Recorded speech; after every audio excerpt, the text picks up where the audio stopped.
Voici le dernier moment de Christine Pascal. Une femme à la beauté délicate, au talent magnétique, mais dont le sourire fragile cachait des tempêtes intérieures. Avant de se jeter du 5e étage d'un hôpital psychiatrique parisien, elle avait laissé derrière elle une carrière qui fascinait autant qu'elle troublait. Personne ne parle de ce cri silencieux, de cette scène déchirante qui scella son destin et marqua à jamais le cinéma français. Christine Pascal, née en 1953 à Lyon, n'était pas une actrice comme les autres. Elle avait cette intensité presque douloureuse dans le regard, comme si elle savait déjà que la vie ne lui offrirait ni la paix ni la légèreté.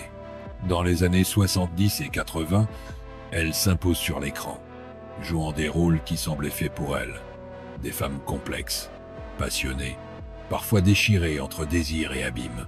Mais derrière les applaudissements et la lumière crue des projecteurs, Christine vivait dans une ombre épaisse, celle de la dépression, de la mélancolie et des angoisses qui l'accompagnaient depuis sa jeunesse.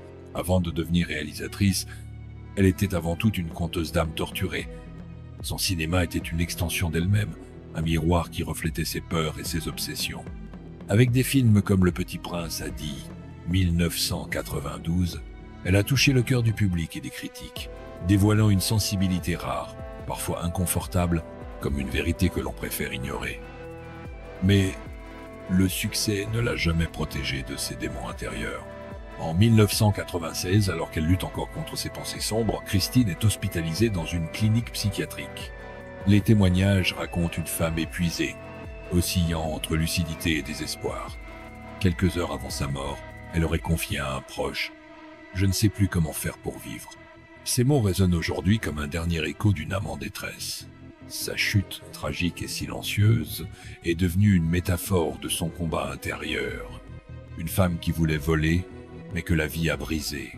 Christine Pascal est née le 29 novembre 1953 à Lyon, dans une famille où l'art et la culture n'étaient pas au centre de tout, mais où elle développa très tôt une sensibilité exacerbée. Dès l'adolescence, elle est fascinée par le cinéma et la littérature. Elle a ce regard intense, ce mélange de douceur et de révolte qui attire les caméras. Dans les années 70, elle entre dans le monde du cinéma par la grande porte grâce à ses rencontres avec des réalisateurs qui comptent, comme Bertrand Tavernier, qui l'engage dans L'Horloger de Saint-Paul, 1974. Ce premier rôle est plus qu'un simple coup de chance. C'est la naissance d'un visage qui deviendra l'un des symboles de ce cinéma français de l'époque, à la fois audacieux et intimiste. Nous sommes dans une période où le cinéma français traverse une transformation profonde. Les années 70 et 80 sont marquées par des figures fortes, des femmes comme Isabelle Huppert, Miu Miu, Nathalie Baye, qui imposent un nouveau type d'actrice. Plus réelle, plus vulnérable, plus proche de la vérité crue. Christine Pascal s'inscrit dans ce courant, mais avec une différence, elle ne joue pas, elle vit. Chaque rôle semble être une extension de son âme, comme si elle ne pouvait pas faire la distinction entre elle et ses personnages. Cette intensité lui donne une aura unique, mais elle commence aussi à fissurer la frontière entre son art et sa vie personnelle. Son parcours ne se limite pas à l'interprétation. Très tôt, elle veut raconter ses propres histoires, écrire ses propres dialogues, filmer ce que les autres ne voient pas. Dans les années 80, elle passe derrière la caméra avec une détermination impressionnante. Ses films explorent des thèmes comme la fragilité des relations humaines, les blessures invisibles, la maternité, le désir, la perte. Le Petit Prince a dit, est sans doute son œuvre la plus connue, une histoire poignante qui résonne encore aujourd'hui. Le film est un succès critique, mais pour Christine, ce n'est jamais assez. Le public l'applaudit, mais elle, dans l'intimité, se sent incomprise et insatisfaite, comme si son talent n'était qu'un miroir cruel de ses propres manques. Dans les coulisses, Christine est une femme complexe. Les amis et collègues qui l'ont connue parlent d'une personnalité brillante mais instable, d'une sensibilité qui pouvait se transformer en tempête. Elle souffre de longues phases de mélancolie, de crises de doute où le succès ne lui apporte aucun réconfort.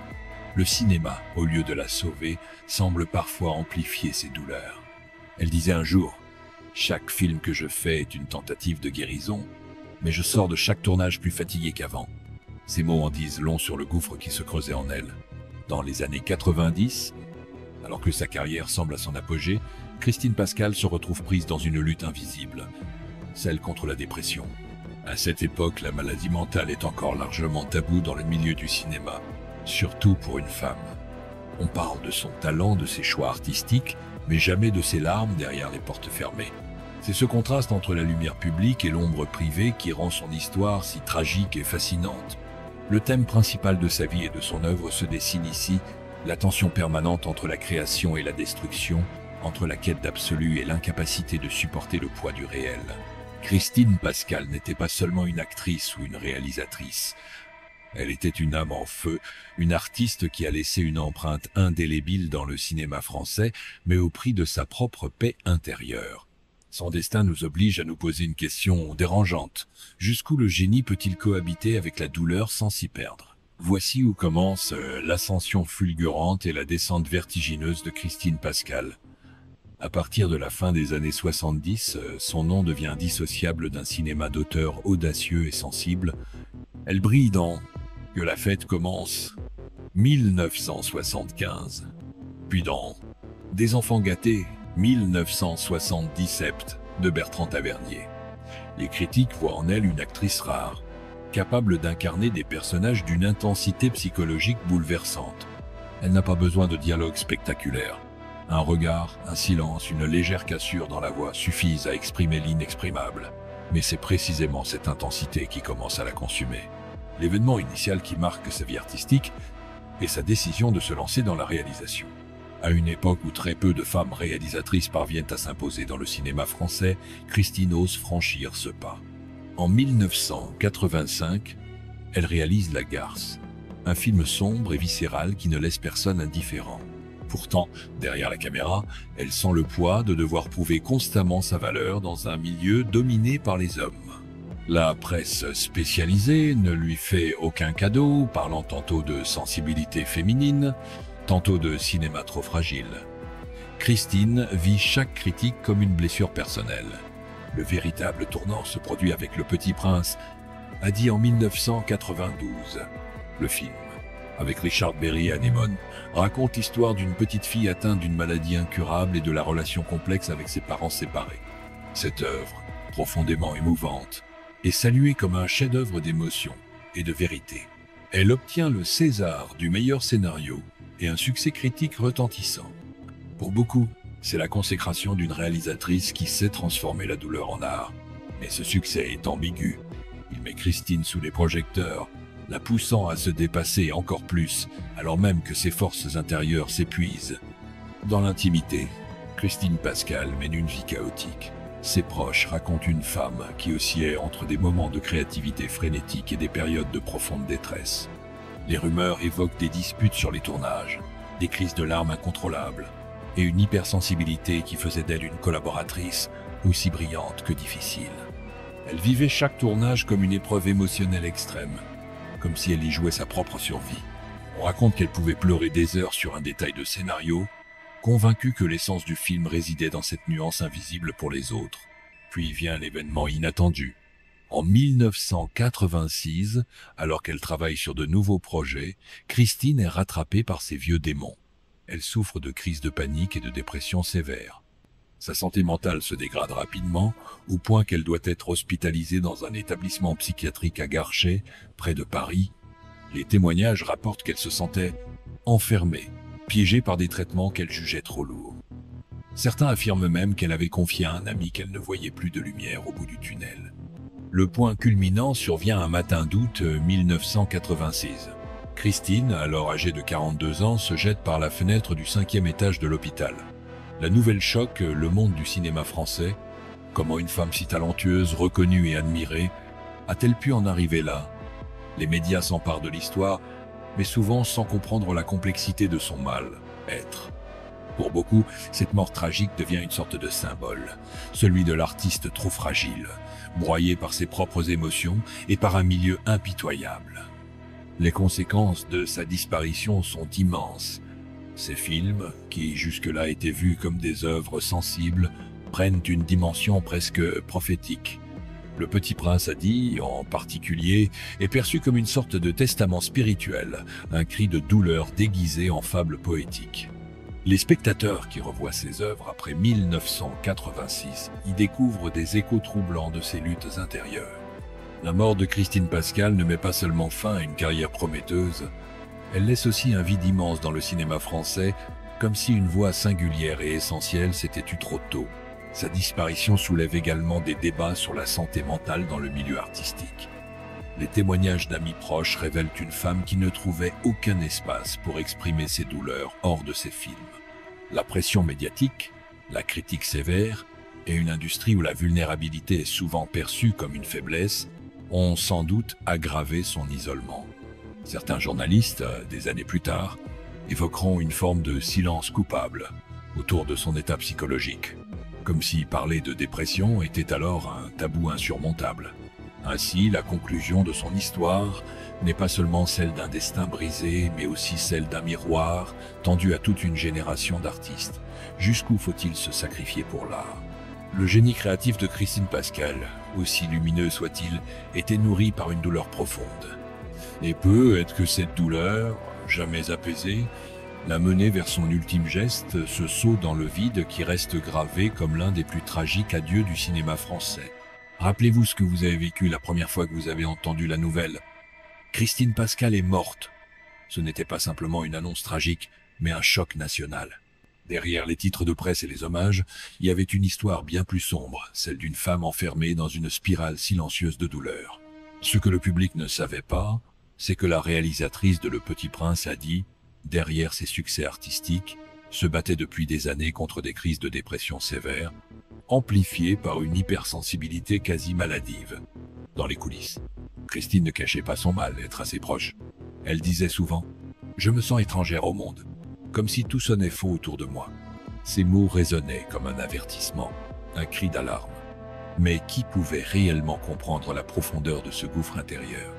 Le cinéma, paradoxalement, l'aidait à exprimer ce que les mots ne suffisaient pas à dire, mais chaque film finissait par lui coûter un peu plus de son équilibre mental.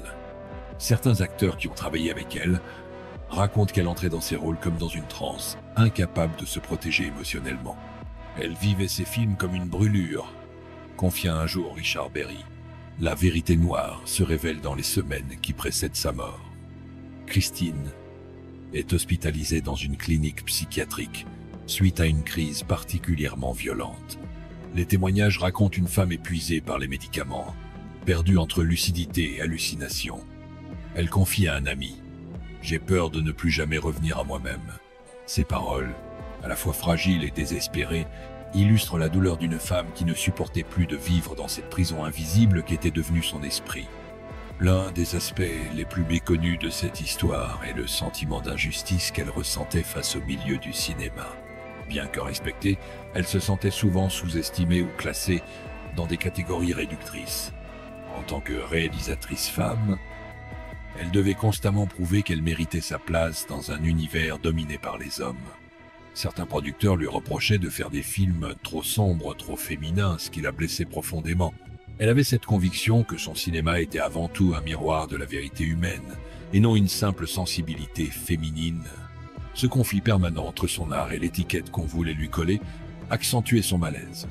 Le matin de sa mort, le personnel de la clinique raconte une atmosphère étrange. Christine semblait calme, presque trop calme. Elle aurait demandé à voir le ciel, comme une dernière envie de liberté.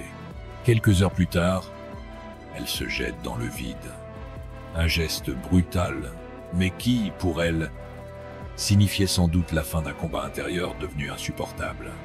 Les médias se ruent sur l'histoire, parlant de « une étoile brisée », de « une actrice hantée par ses démons ». Mais peu osent évoquer la question essentielle. Pourquoi une femme talentueuse, au sommet de sa carrière, n'a-t-elle trouvé aucune main tendue assez forte pour la retenir? Les réactions sont immédiates. Le cinéma français, déjà marqué par des tragédies comme celle de Patrick Dewaere ou de Romy Schneider, perd une autre figure bouleversante.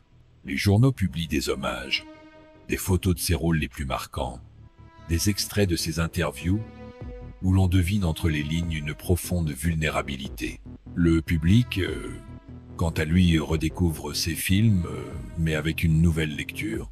Le Petit Prince a dit, avec son thème de la perte et de la résilience, devient presque un miroir de sa propre vie.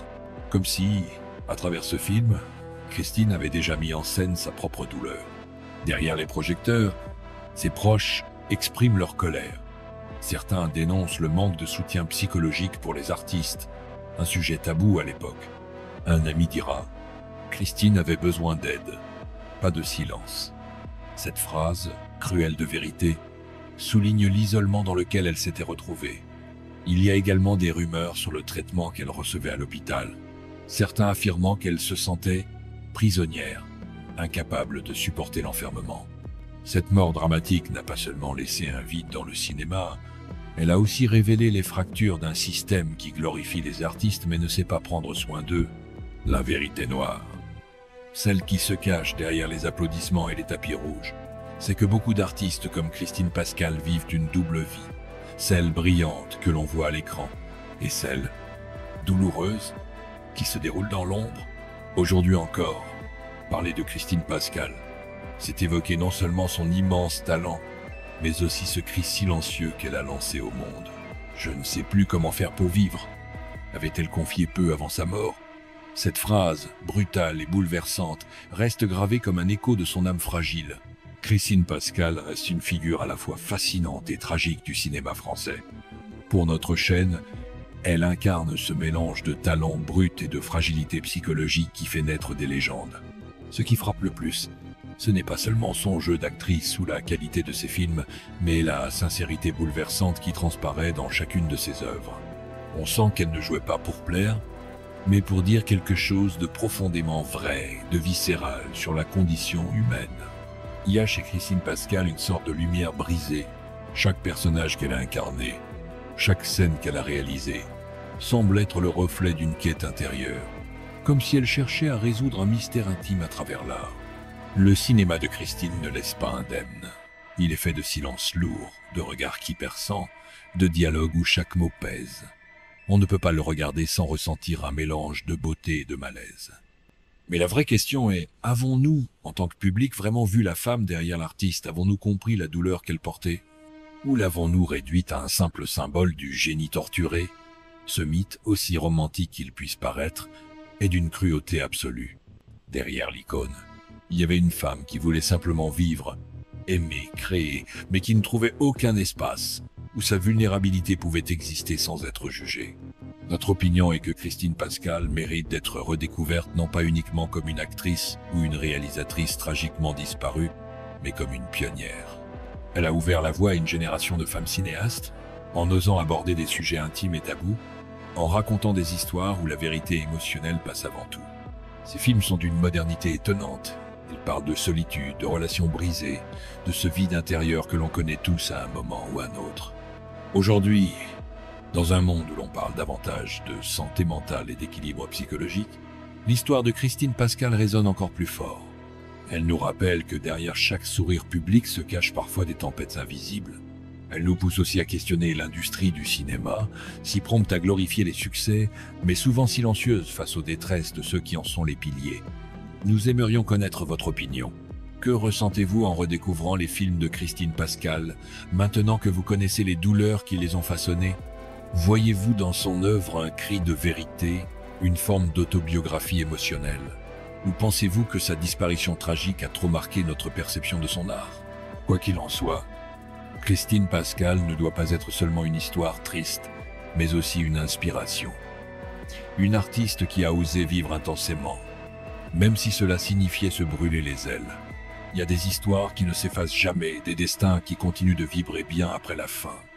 Christine Pascal fait partie de ces âmes qui laissent derrière elles un parfum d'éternité. Elle nous a quittés à 42 ans, mais son regard, ses films, ses mots résonnent encore comme si elle était toujours là, à murmurer des vérités que nous n'avons pas encore comprises. Lorsqu'on revoit Le Petit Prince à dit, on ne peut s'empêcher de sentir la présence de Christine dans chaque image, comme si ce film était une lettre d'adieu déguisée. Ces personnages semblent parler pour elle, avec cette fragilité poignante, cette intensité qui brûle doucement mais sûrement. On a l'impression de découvrir, à travers son œuvre, les fragments d'un cœur qui cherchait désespérément à être entendu. Christine Pascal n'était pas seulement une actrice ou une réalisatrice. Elle était une conteuse de vie, une exploratrice des émotions les plus brutes. Sa carrière, bien que courte, reste un témoignage puissant de ce qu'un artiste peut accomplir en osant se montrer tel qu'il est, avec ses forces et ses failles. C'est cela peut être qui fait de son histoire une tragédie aussi belle qu'inoubliable. Elle a offert au public non pas une image parfaite, mais une vérité nue, et cette vérité continue de nous toucher profondément. Aujourd'hui, nous regardons Christine avec tendresse, avec un mélange de tristesse et d'admiration. Elle nous rappelle qu'il n'y a pas de succès sans blessure, pas de lumière sans ombre, et même si la vie l'a brisée, son art demeure intact, vibrant, prêt à être redécouvert par ceux qui veulent comprendre l'âme humaine. Il y a des histoires qui n'ont jamais été racontées, mais maintenant, vous les connaissez. L'héritage de Christine Pascal ne réside pas seulement dans les films qu'elle a laissés, mais aussi dans ce souffle de vérité, dans ce rappel que la beauté naît souvent de la douleur. Si son dernier geste fut un cri silencieux, il continue de résonner comme une invitation à écouter, à comprendre et à ne jamais oublier.